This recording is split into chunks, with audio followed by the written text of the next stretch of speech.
What are you so afraid of? That I'm gonna end up like Sam? I can't get infected. I can take care of myself. How many close calls have we had? Well, we seem to be doing all right so far. And now you'll be doing even better with Tommy. Not her, you know. What? Maria told me about Sarah. Ellie? You are treading on some mighty thin ice here. I'm sorry about your daughter, Joel, but I have lost people too. You have no idea what loss is. Everyone I have cared for has either died or left me. Everyone fucking except for you. So don't tell me that I would be safer with someone else, because the truth is I would just be more scared. You're right. You're not my daughter. And I sure as hell ain't your dad. This is the official The Last of Us podcast. I'm your host, Christian Spicer. And as we all await the release of Game 2, I'm revisiting Part 1 and talking with the visionaries and talent who made it. We'll be talking all about how the game was made, and we'll be tracking the story beat by beat so you can relive it with us. If you haven't listened to our first 2 episodes yet, be sure to go back and do that as we're walking through the story chronologically. In today's episode, we'll be covering the fall chapter as well as the DLC Left Behind. I'll be talking with Troy Baker and Asheley Johnson, aka Joel and Ellie, UI designer Alexandria and eonakis, and writer and creative director Neil Druckmann. At the end of our last episode, we were left with the tragic deaths of Henry and Sam. It's an unforgettable moment that sticks with me to this day, and it closes out the summer chapter of the game. Now we're in a new season, though. It's fall, and Joel and Ellie have made their way out of Pittsburgh, and they're on their way to Joel's brother, Tommy.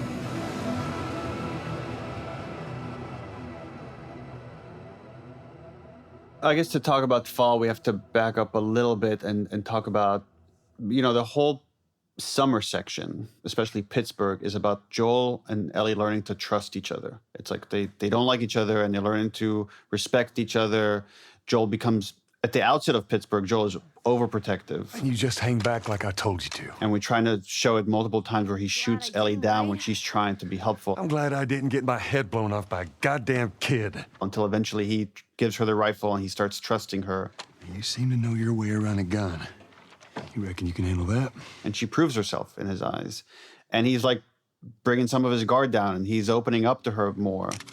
How about something a little more your size? Until Henry and Sam. Until he sees a reflection of their relationship embodied with these 2 other people, where Sam has now died and Henry has just experienced a fate worse than death and takes his own life. And Joel sees himself in that. So now that event has made himself distance himself from Ellie. And now his focus become, get her to my brother. I can't handle this. And that's where we come into fall, is like, you feel the tension between the characters. The relationship is different, and Joel is not answering Ellie's question the way he was in the end of summer. Does that have anything to do with me? Talk about it later. Later. And there's the moment of just walking, and when they find the small grave, when you're walking past the dam, and again, it's another reminder that children die in this world. And Joel says, That's too small of a grave. I forgot to leave that stupid robot on his grave. What should I do with it? Ellie. What? and then of course Ellie's the one that admonishes Joel. I want to talk about it. No. Why not? How many times do we need to go over this? Things happen, and we move on.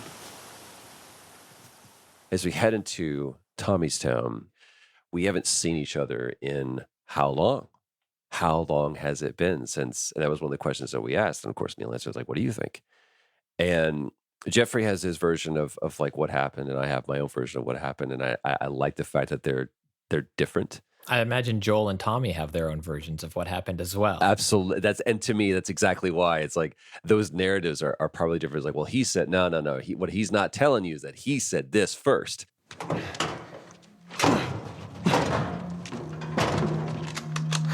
Don't even think about reaching for your weapon. Tell the girl to drop hers now. Ellie, do as the lady says. Okay. Please tell me you're lost. Oh, we didn't know the place was occupied. We're just trying to make our way through. Through to where? But what Joel is expecting to find on the other side of that gate is for his brother to go, get the fuck out of here. They're all right. But you know these people? Know him. And instead he grabs him. He's my goddamn brother. Tommy. Holy shit. And Joel is so taken back by that. How you doing, baby brother? Goddamn. Yeah. Let me look at you. You get fucking old. Easy. It's going to happen to you, too. This is Maria. Be nice to her. She sort of runs things around here. Ma'am, thanks for not blowing my head off. Would have been embarrassing, considering you're my brother-in-law. We all got to get wrangled up at some point. Ellie, right? Yeah. What brings you through here? That's kind of a long story. Why don't we bring him inside? Yeah. You hungry? Starving.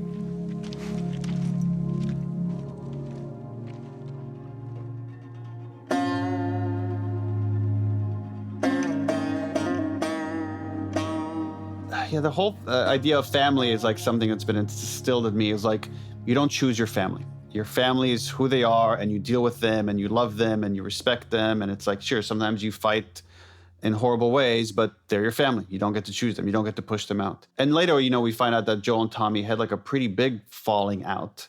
And yet when they see each other, they can't help but embrace each other and miss each other. And again, it's that idea of tribalism. And you could have overlaps of different tribes that you belong to. And here is one that's blood, his biological brother.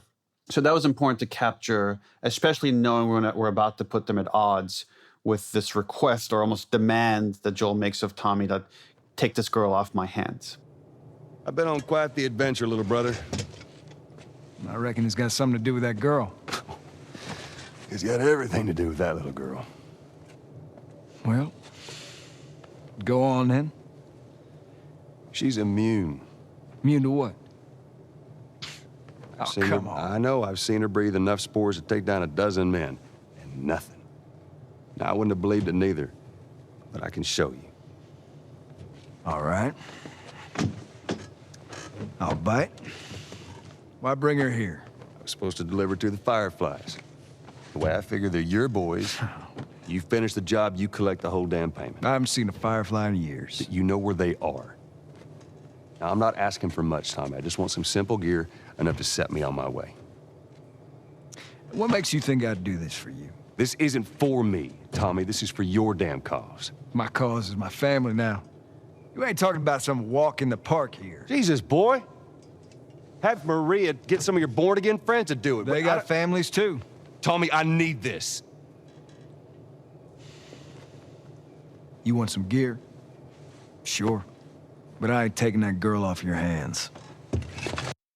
I think that moment is that remembrance of Joel that this isn't a job. This is an investment in tragedy, and there's only one way this is going to play out.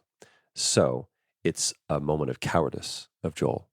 It's a complete abdication of everything of who he was as a father and who he is as a mercenary who is paid to do a job. And he's going to be neither of those things. And what he's going to do is he's going to pawn this girl off to, she's going to die, but I won't be anywhere near it when it happens. Is he afraid of losing Ellie in the sense of even just giving her over to Tommy? Is there loss there or losing a mission? What does he have to go back to at this point? There's no test. Is there another gun run? Like, where is Joel? He's lost. He doesn't have, what is he going to go back to the quarantine zone? He can't go back there. No one's there waiting for him. Matter of fact, if anybody is waiting for him, they're waiting to kill him. Right. He can't go. Where does he have to go?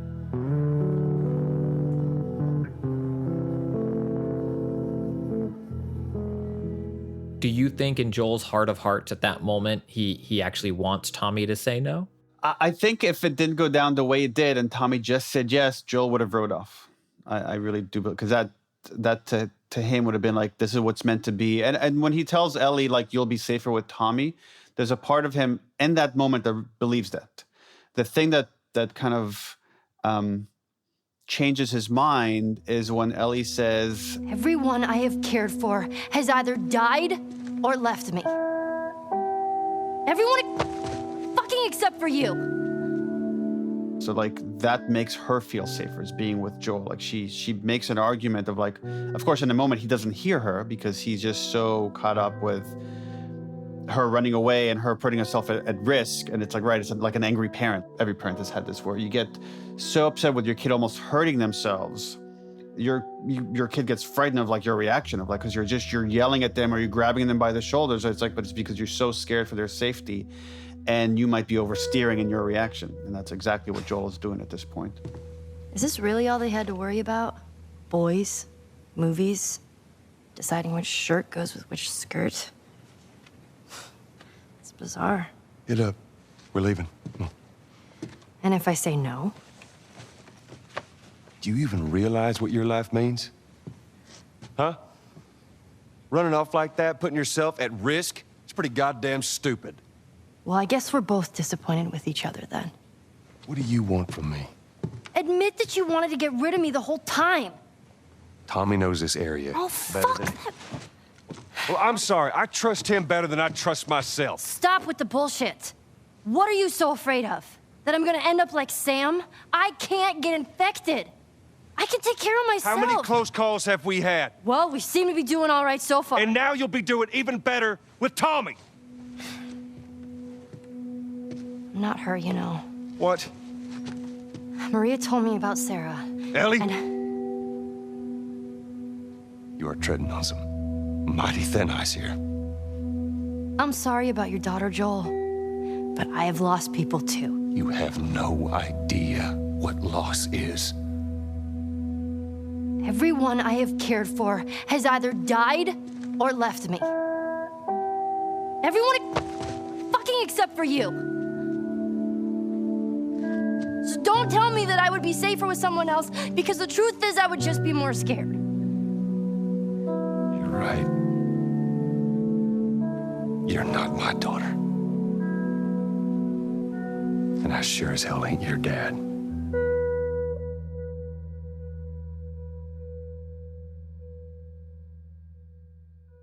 I love that scene. That's one of my favorite scenes that we actually shot. And I believe that it's one of the most important moments in their relationship, because they both, to some degree, are opening up about some heavy stuff. And granted, it's a bit of a heated exchange, but they're getting stuff out. They're both trying to figure out how much they actually do care about each other. And it was always interesting to me that Joel assumed that Ellie didn't know what loss was, because how could you not know what loss is in this world? I mean, everyone has lost someone. But you can choose to not let people in, because if anything happened to that person, you'd have to experience that loss again. And Joel has learned to cope by distancing himself from people on purpose. And Ellie has absolutely thrown a wrench in that. But it's interesting to me how they both have recovered from loss. Joel with deciding to not let people in. And yes, Ellie is only 14 years old and hasn't had as much life experience as Joel has. But what's refreshing about that is she's on the other end of the spectrum. Yes, loss is hard, but we need people, and I'm going to let you in. And Joel is pushing it away, and Ellie's forcing him to realize that he does need people, and you're going to be hurt anyway, so you might as well be surrounded by people you care about. Ellie knows this about Joel. She's not stupid. She's young, but she sees his pain, and she asks him what he's so afraid of because she knows. She's trying to make him talk about it, and that's why she says, I'm not her, you know. And she's smart. She puts two and two together. And she doesn't want to go on the rest of the journey with anyone else because at this point, she cares about Joel and she trusts him. That moment was a baptism for both Joel and Ellie. And they were, the people that they went under the water and then they came back up and was like, all right, I'm in. I'm fully in. We leave Tommy's town. There's the reconciliation there. There's forgiveness there. And it's like, all right, I'm going to do what's right. I'm going to do this thing that I'm going to do. And I'm going to follow through on this. There she is. Where is this lab of theirs? It's all the way out, University of Eastern Colorado. Go bighorns. Ellie, get off your horse. Give it on back to Tommy. I'm gonna hang on to this fella. That's all right with you. Go on, don't make me repeat myself. What are you doing? Your wife kind of scares me. I don't want her coming after me. Sorry for stealing your horse. Look, come back to town. Let's discuss it at least. You know me, my mind's all made up. University, Eastern Colorado. How do I find this lab? It's in the science building. Looks like a giant mirror. You can't miss it. You take care of that wife of yours. There's a place for you here, you know? You good? I'm good. Adios, little brother.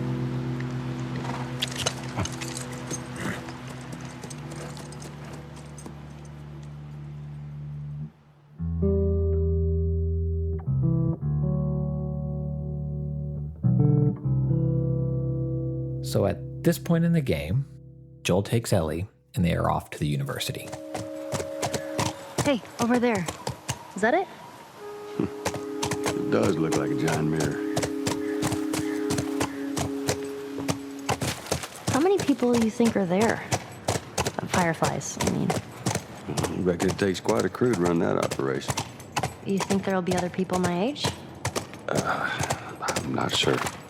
There are no fireflies. Yoo-hoo! Fireflies! Here for mankind over here. Anyone? But there are monkeys. Aw, are those monkeys? Yeah, a whole mess of them. That was kind of awesome. First time seeing a monkey? First time seeing a monkey. And I'm curious from a design standpoint, the purpose for monkeys at this moment and all the things it could possibly represent. I mean, like the larger story that moment is telling within this world that the characters are living in. I'm sure it started with a brainstorm of like, okay, we knew we wanted to go to this university. We wanted to keep you on this trail, this clue chain to find the fireflies, and wanted to say they've done some research here. They were here trying to develop a vaccine. They failed. And that's where the idea for like a monkey came up with at the end, like that they were testing monkeys. Monkeys could get infected with this thing, unlike other animals. And the guy doing the research was bitten by them. And then we worked our way backwards from that moment, which is at the end of the level, to say, okay, what are interesting things you could see in this level as you're riding around and you're coming across all these dead ends? It's like, well, if he let all the monkeys loose, then there should be like a pack of monkeys running around here. And that way, like, okay, cool. Well, when you crest this hill and you come across this fountain, then we can place all these monkeys and animate them. And it becomes this like kind of beautiful moment that then sets up this disappointment of like finding later that everyone has already left. I'm curious to what extent that loss continues for Joel and Ellie in terms of the false, and this isn't quite right, but the false starts and stops of hope they have, where so much of the game seems to be, if we just get this thing, we'll get to this and we're done. Now we just need to get to the university and we'll get this and it's done. And feeling that loss each time, what keeps them going? Why keep marching and why not pull a Bill or pull a Tommy and put a tent down somewhere and give it up? Yeah, and the answer is each other. That I guess for Ellie, maybe it's a little more complicated. It's finding purpose in the loss. That's what drives her. And every time they experience another loss, it's more of a drive to finish this. It's more of a reason to keep going, not less of a reason. And then for Joel, and by the time we get to the university, So we kind of hit this low point where he was adamant about getting rid of Ellie. They have their biggest fight where she shoves him and tells him she's not his daughter. And, he's just trying to be really mean to her to push her away. But it has the opposite effect where he realizes at that point, it's got to be me. Like no one else, like I'm the best equipped to do this. And now he's just take it on, whatever that means. Like he's understanding that he might feel the same loss he's felt before, and he's realizing maybe it's worth it. So the most he's put his guard down. And you hear it in his voice and in their conversation they're having is like he's telling her now, like he had a kid when he was really young, and that was really rough on him. Have you ever been to one of these? What, university? Yeah. No, not as a student, at least. Why not? I had Sarah when I was pretty young. Were you married? For a while. What happened? Okay. Too much. He misses like singing and playing guitar and... Well, when I was a kid, I used to want to be a singer. Shut up. So serious. Sing something. No. Come on. He's talking to Ellie about like she wanted to be an astronaut. Hey, I was thinking I would have wanted to be an astronaut. That a fact? Yeah. Can you imagine being up there all by yourself? Would have been cool. I'm just saying. And these two characters are really opening up to each other in a way they haven't before. And of course, being cruel writers that we are, we're doing that knowing that Joel is about to get impaled on a rebar and pretty much die as far as the player knows. Yeah, when the definitive edition or whatever, another collector's edition comes out, I want the steel case with the back of the box quote to be by you, and it says, "We're fucking cruel writers. Please enjoy The Last of Us Part 1. But I mean, like, we laugh, but to me, those are the best stories. So you took us there, and I think it's a great place to continue the conversation of you gave them hope. The team, Naughty Dog, the story, gives Joel and Ellie hope through the recordings. You're looking for the Fireflies. They've all left. Yeah, no shit. I'm dead. Or I will be soon. They find out where the Fireflies are going. They have their breadcrumbs. Hansel and Gretel are on the path. Everything's looking, here comes Mr. Brightside. Good luck with that. Do you know where that is? I know the city. Is it far? It ain't close. I mean, on horseback. What? The Fireflies? Get down! Oh! And then Joel and Ellie are ambushed, and Joel is impaled. Oh, man. Let's get to the damn horse. Okay. Come on. Can you get on?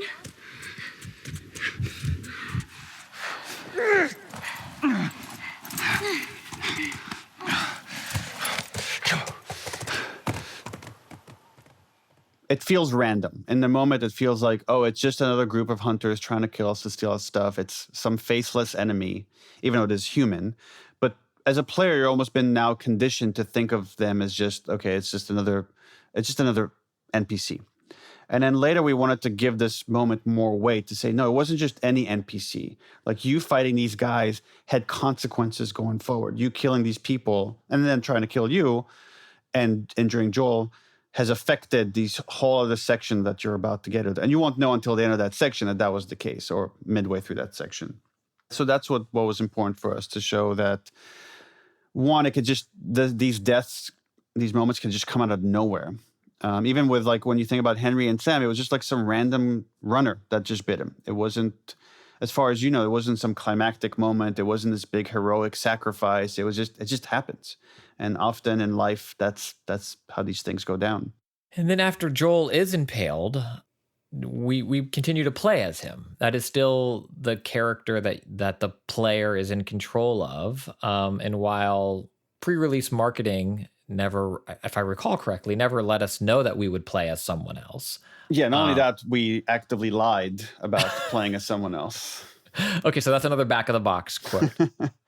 Yeah, we wanted the player for this moment to lose hope, that they've come to care for this guy and they come to love this relationship these two characters have for one another. And this whole we haven't talked a lot about mechanics, but the whole time you're getting better at controlling him, at the mechanics of using the guns, using melee, of protecting yourself, of relying on Ellie. You're upgrading your character, different abilities, so their stats are getting better, and that makes you kind of a stronger force to be reckoned with. And now we're stripping all that away. So now you're moving slower. You can't, when you try to run, Joel stumbles. You handle the window? Yeah. Jesus. Come on, move! Your weapons sway way more. In fact, like as you're walking forward, there's like specific moments we have Joel just tumble down, or he like leans onto counters and he's just bleeding a lot. And we want you to start thinking, holy shit, is this guy gonna die? Is like Naughty Dog gonna kill off the main character here? So we want you to start asking that question, so that by the time you get to the next part and we don't show you what happened and you're only playing as Ellie, we want you to at least entertain, is Joel dead? Did they just kill off Joel? And I felt like that was important for our medium and this kind of story for you to play that transition and not just see it. So that was always going to be from the very first pitch, that was the reason to make this game, was this shift in perspective. That you have these kind of more stereotypical characters, that you have the protector and the protectee, and then you're going to flip it on its head. And then the quote unquote damsel in distress has to become the protector, and Joel is so incapacitated, she has to take care of him. I think we're safe. Joel? Joel? Shit. Joel, here. Oh, get up, get up, get up. You gotta tell me what to do. Come on. You gotta get up. Joel?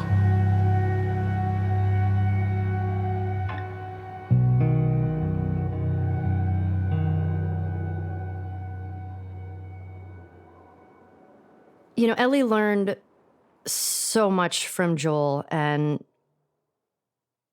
in that part of the game, we really see how much she's grown, and it shows how important their relationship has been, and we also see how fiercely loyal she is, and she wants to protect him and save him, not just to finish the journey, but because she cares so much about him.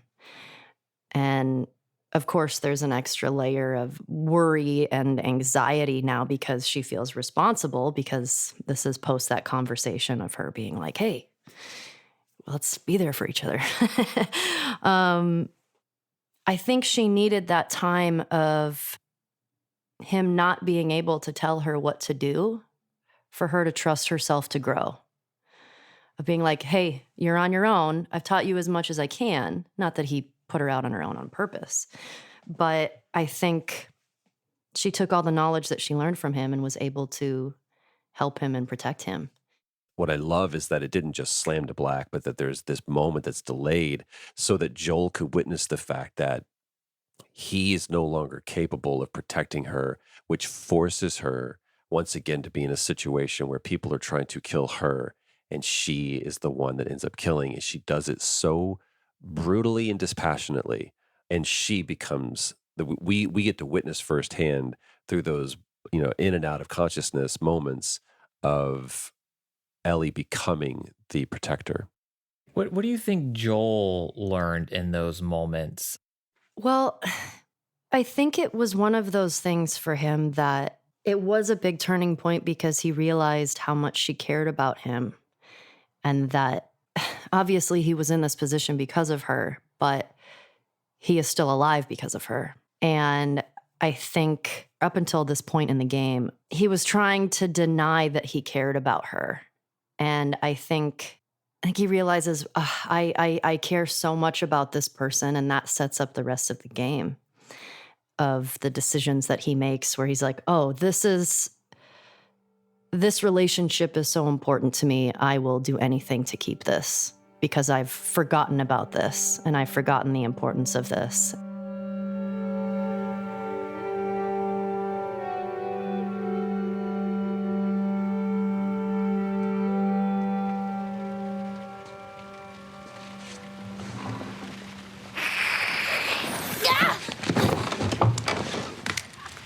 Riley? Ow. Yep. What the hell? I thought I was bitten. I know. It was kind of awesome. You're not gonna kill me, are you? I haven't seen you, and I don't even know how long. 45 days. Well, 46, technically. Wanna know what I've been up to? All this time, I thought you were dead. Yeah. Here. Look. No way. You're a firefly. Here, congrats. Hey, put some pants on and let's go. I'm so dumb. Oh, come on.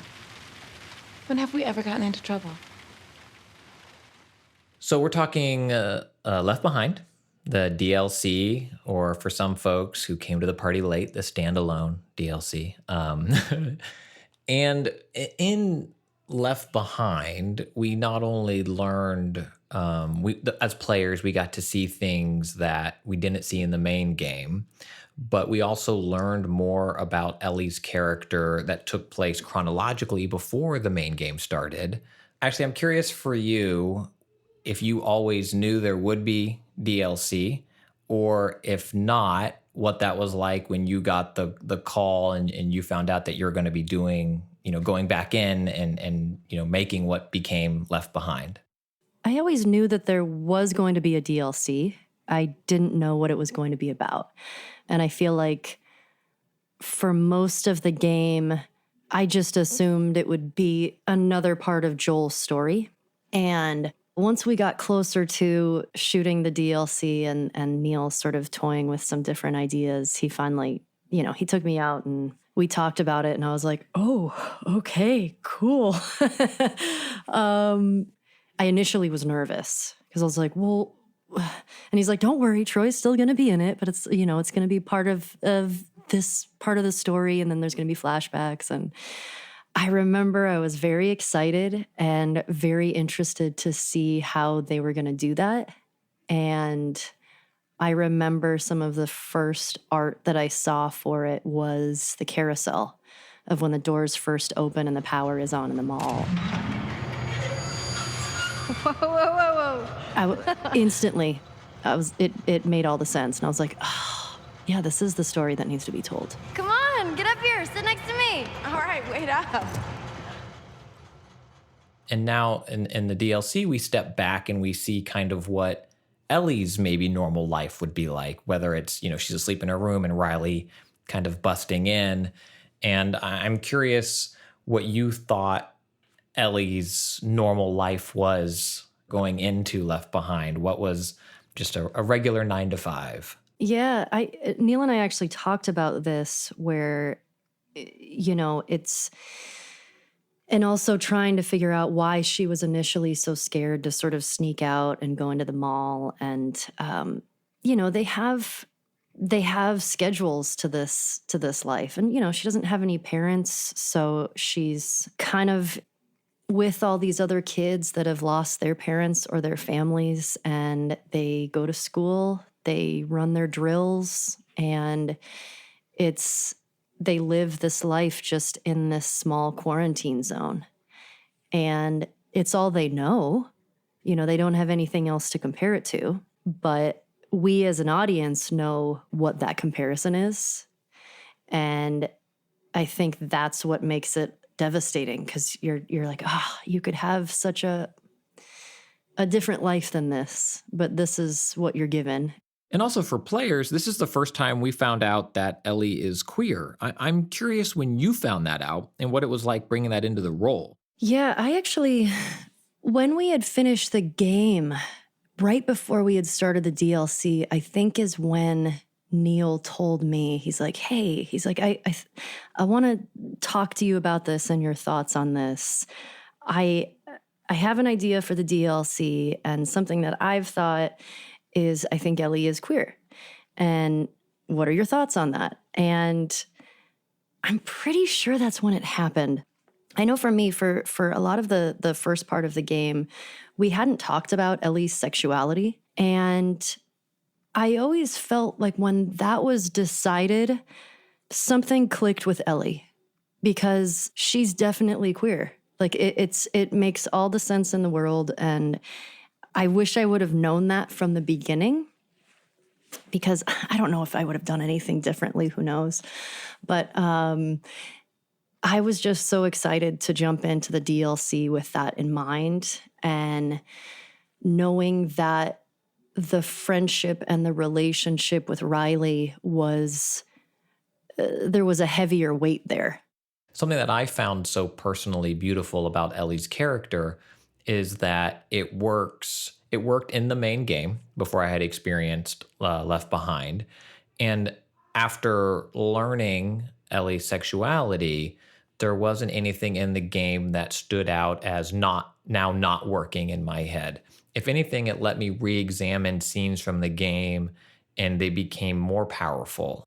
Yeah, that makes a lot of sense to me, because I feel like playing the DLC and then going back and playing the game through, a lot of things do land a little harder, especially with Bill, when you're like, oh man, he's talking about his partner, and I really wonder how that landed for Ellie. And I feel like Left Behind is such a beautiful story of first love, and it's also incredibly sad because we know what the outcome is. But I do feel like it's great to play that and then go back to the first game with that knowledge, because Ellie becomes so much more of a well-rounded character.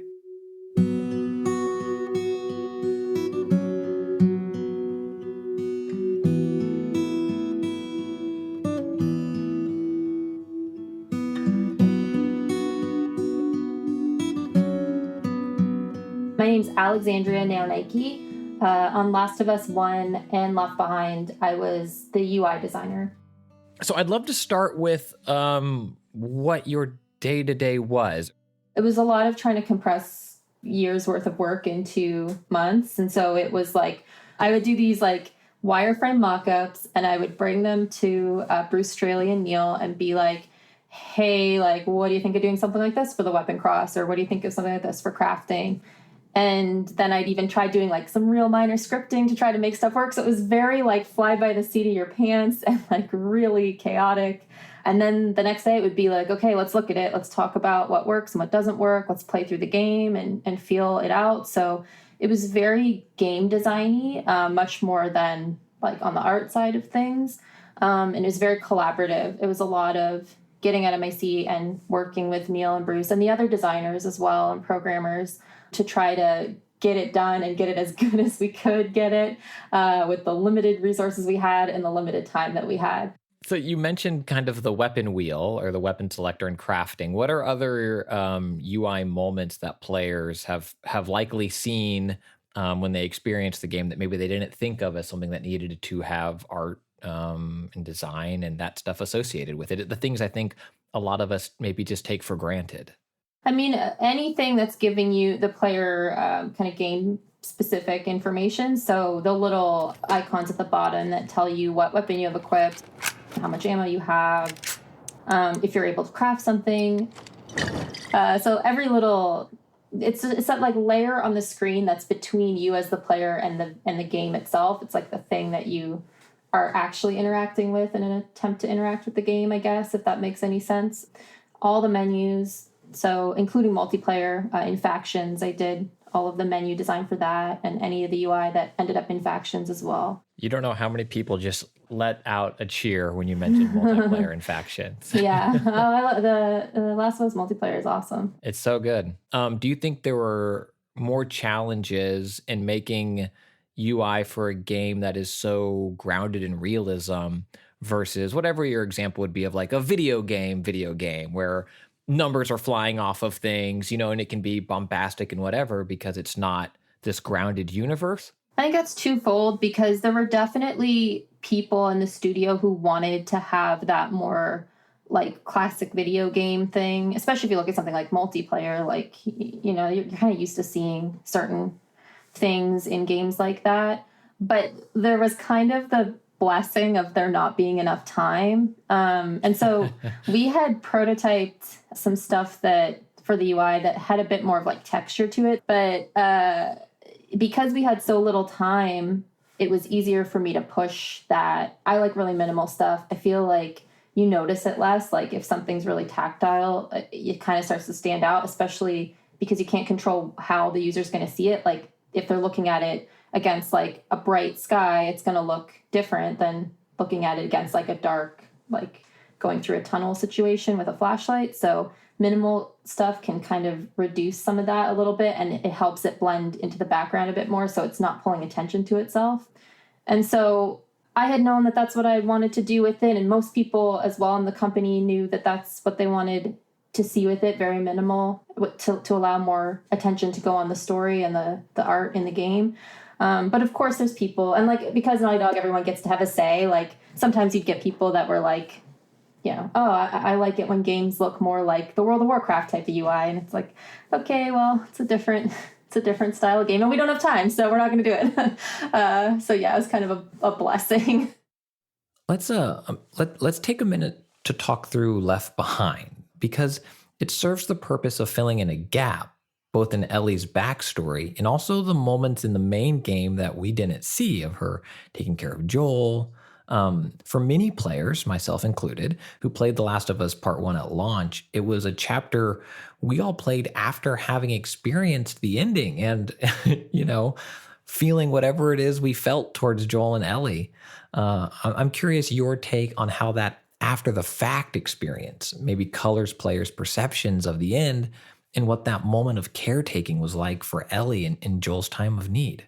It all felt to me like strengthening that moment where they're in the girl's room where Ellie has run away and Joel finds her and they have that kind of spat, that fight. It kind of strengthened that for me where it's like, okay, Ellie, like that you don't really get much into how much loss Ellie has experienced. And so to me, Left Behind was about that. It was like, Joel's not the only person in this world who's experienced extreme loss. This very young girl from a very young age has had nothing but loss in her life, and that's obviously affected her. On the DLC, the thing that I did the most was in-game branding, so like fake mall logos, and I even did like fake Twitter accounts and all this stuff because it takes place in two malls. There's like the Colorado Mall, and then there's the Boston Mall where she's spending time with Riley. So the Colorado Mall, which is the mall where you're trying to scavenge stuff to help Joel, is an older mall.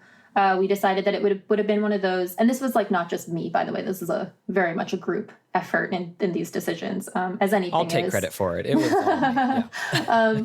So that mall was made to feel more like, I don't know if you remember malls in the early 90s that like were like a little darker inside, and like in some places people still smoked in them, and there's a lot of tile everywhere. So it's meant to feel a lot older. And then whereas the Boston Mall, which is I think called like Liberty Gardens or something like that was supposed to be like one of your high end, like it would have been at the time in 2013, like a very nice, very new, updated mall that had new stores. It was really interesting, the stuff that I went through with trying to come up with these, because like a lot of the branding that I ended up doing would be stuff that like I wouldn't make that choice to do as a designer. Like if I was doing someone's branding, I wouldn't use the fonts that I use, and I wouldn't I did on purpose bad kerning in some things because it was like, well, that's what real malls look like, and you want to make it so that it doesn't feel too noticeable. So that was more Colorado Mall was very kind of like, you know, mom and pop stores that had cropped up in this mostly dead mall, and then the Liberty Boston Mall was like there was like a doll store similar to like an American Girl doll store, and like there's a Swirls yogurt, like frozen yogurt, which has obviously been popular since whenever, but was very popular back in 2013 when it hit like its peak of everyone getting really excited about it. So yeah, it was like a lot of thought went into that, the type of stores that she was going into and what colors are being used in the two malls, how those color palettes played off of each other, so that you would know, since we're jumping around in time, you would know like, okay, now I'm in the Colorado Mall versus the Boston Mall. Yeah. You ready for this? What are we doing? Whoa, whoa, whoa, whoa. Riley, come here. No, you got this. Go. What the heck? This is awesome. I feel like Left Behind is, had I not played it after playing part one, I would maybe think like what a delightful little indie game this is of wonderful moments. Instead, I knew at some point the other shoe was going to drop, where these wonderful moments would not be bookend with a rainbow and Riley and Ellie saying, "See you tomorrow," to one another as they go their separate ways. And I think a moment that kind of led up to that, as we kind of build to this crescendo, if you will, is Riley and Ellie dancing. Ellie's Walkman Riley finds a way to play the music from it. I believe, correct me if I'm wrong, but I believe I saw, was it concept art that you drew of that moment of the two of them dancing? Is that right? That was actually after the fact. That was like, it's kind of fan art, I guess, but it was for the Gallery Nucleus show that we did for the 30th anniversary. It's such a beautiful moment. What inspired you to make that piece?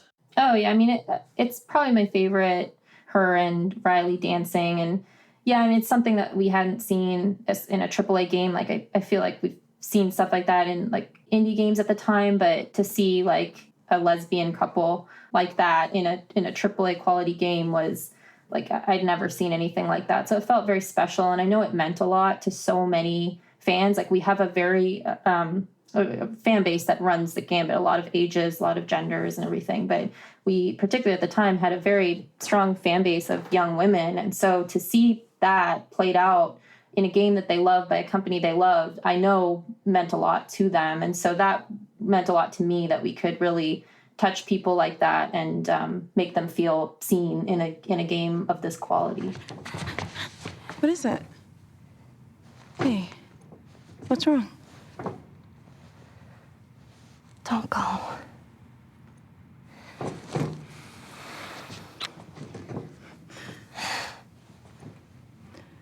Sorry. For what? What do we do now? We'll figure it out. That's my favorite part of the DLC. That and the video game. When they play the turning and Riley's like, all right, I'm going to break this down for you. Man, for a second I thought I was gonna play it. Close your eyes.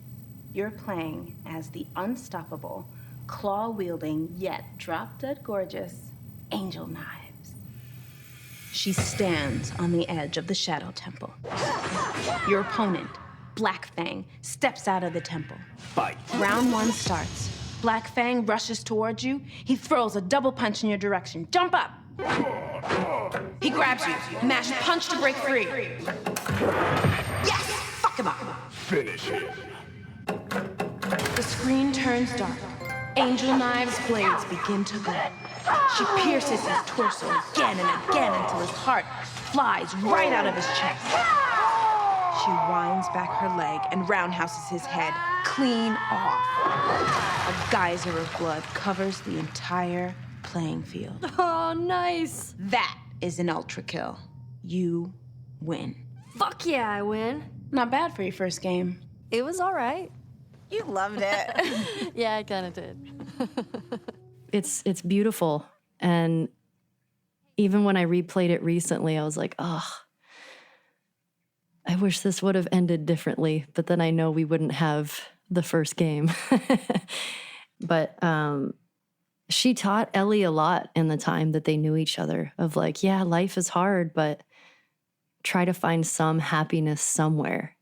And Riley's doing that the whole game. She's like, come on, get out of bed. Let's go. Like, well, I'm going to take you someplace really super awesome.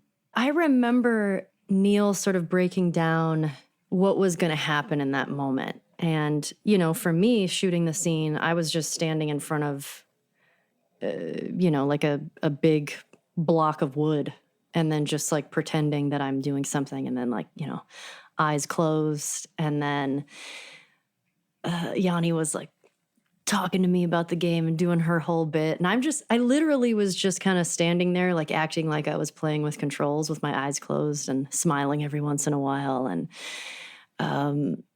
trying to sort of visualize what I think Ellie was seeing. But when I actually played it in the game, I was like, this is such a good idea. It's such a cool game mechanic because it also shows how much Riley cares about Ellie, because she knows she has been wanting to play something like this, and she gives her that experience in her own way. And that's why you're like, Riley's the fucking best. And it makes all the sense why Ellie has feelings for her and she loves her and she wants to hang out with her all the time. And I love that moment because it's such an act of kindness and happiness that Riley wants to give Ellie. And I think all of those moments, with the carousel or with the Halloween masks or even in the photo booth, and those moments feel so special because we as an audience know they're so few and far between. I want her to have these moments. And I love this DLC so much, and so much of it is because of flopping the game mechanics of like the water gun fight or taking the brick to have it be like a contest of breaking the windshield. And I think it's very, very clever, but also story-wise, it lets us know so much about Ellie and how important Riley was to her in her life before meeting Joel, and her life before being defined by being immune, which I feel like when that happens, which we don't see at the end of the DLC, but we know that she never turned, and we don't know the horror that she saw with Riley turning and nothing happening to her, and how she got out of there. There's a lot left that's unsaid that we can only imagine how hard that must have been. The weight that Ellie will always carry with her of like, well, why didn't that happen to me too? Or like, I wish I could have done something. I wish I could have helped her. I wish we would have left earlier so she could still be here. And I think the fact that they kissed right before they ended up getting attacked, I think that was the first time Ellie experienced that. It was her first kiss, her first crush, and that probably doesn't happen a lot in this world of connecting with someone physically and emotionally like that, because it's intense. It's too hard to sort of have that, and Joel talks about this with Tess in the game of like, getting close to someone is good for one thing, and I don't know, maybe it's Bill who says it. Look, let me tell you a story. Once upon a time, I had somebody that I cared about. And in this world, that sort of shit's good for one thing, getting you killed. Basically, if you have that connection with someone, it's dangerous. And Riley's her first love, will always be her first love, and she carries her with her. And even when I was shooting the second game, I was thinking a lot about Riley.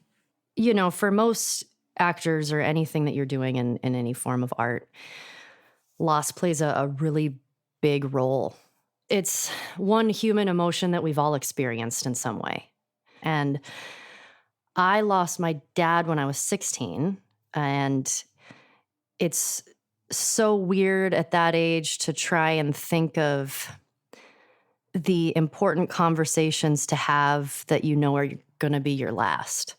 And we knew he had cancer, so we had time with him, which I'm thankful for that, because it wasn't something that was abrupt. I mean, it's all shitty, but it was we tried to sort of talk about all of the things that we thought would be important at that time. And what do you say? Like, what do you say at that age? And I think about it all the time. I wish for more time, because I would say different things now. I would ask different things. But I mean, it's crazy at my age to think that I only had 16 years with him, and that I've lived more life without him than I had with him. But the impact he made was paramount on my life. I mean, my dad was everything, and I miss him like hell every single fucking day. It just doesn't go away. But the feeling that you can't go on goes away, thankfully. But the missing piece that was once there, that loss, that never goes away. And I think everybody can relate to that. So just like you or anyone else, you carry your pain with you, so does the character that you're playing. So, and I also think that's why I was so drawn to this particular story. Because everyone in this game has lost something. And they're trying to move forward because they have to. And they're desperately searching for meaning and connection, which is what we're all doing.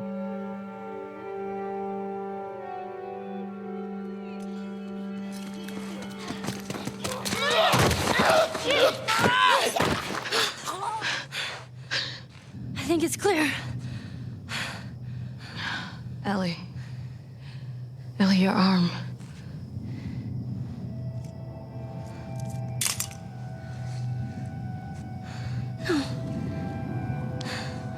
No.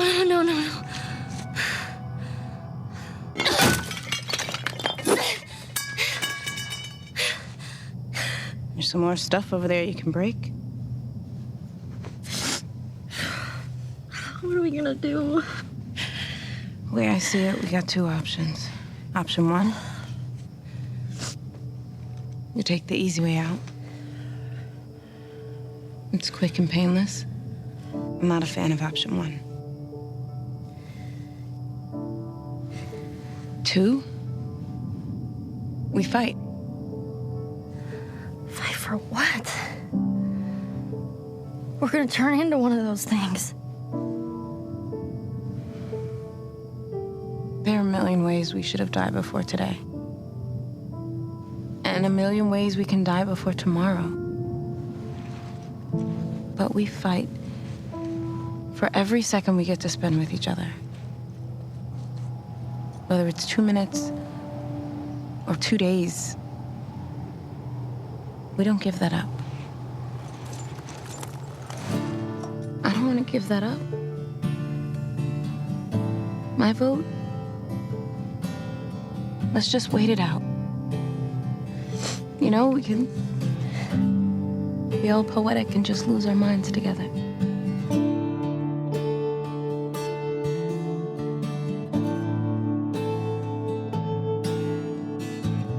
Next week on the official The Last of Us podcast. We don't have to do this. After all we've been through. I love that that's the story. Because we're so flawed as humans. You and your friend killed how many men? I think love is the thing that connects all of it. Tell them that Ellie is the little girl who broke your fucking finger. There's this, again, this whole philosophical debate of how far are you willing to go to protect your child? You keep finding something to fight for. It can't be for nothing. The official The Last of Us podcast is produced by PlayStation and Spoke Media. It's hosted by me, Christian Spicer, and written by Brigham Mosley. Our Sony PlayStation team includes Charlie Yater, Christian Cardona, and Carrie Surtees. Our Naughty Dog team includes Arnie Meyer and Scott Lowe. Our production team is Carson McCain, Kelly Kolf, Trey Jones, Reyes Mendoza, and Alicia Force. This episode was mixed by Evan Arnett, who contributed additional sound design and music. Today's episode included interviews with Neil Druckmann, Troy Baker, Ashley Johnson, and Alexandria Neonaki. Executive producers are Aaliyah Tavakolian and Keith Reynolds. Thanks for listening.